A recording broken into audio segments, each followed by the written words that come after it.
ready.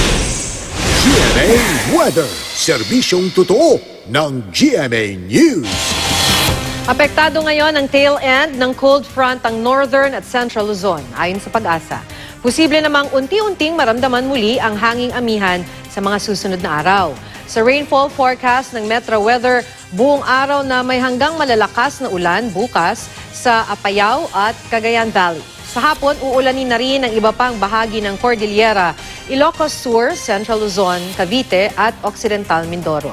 Bahagya namang maulap at may tsansa ng mahinang ulan bukas ng hapon sa ilang bahagi ng Metro Manila.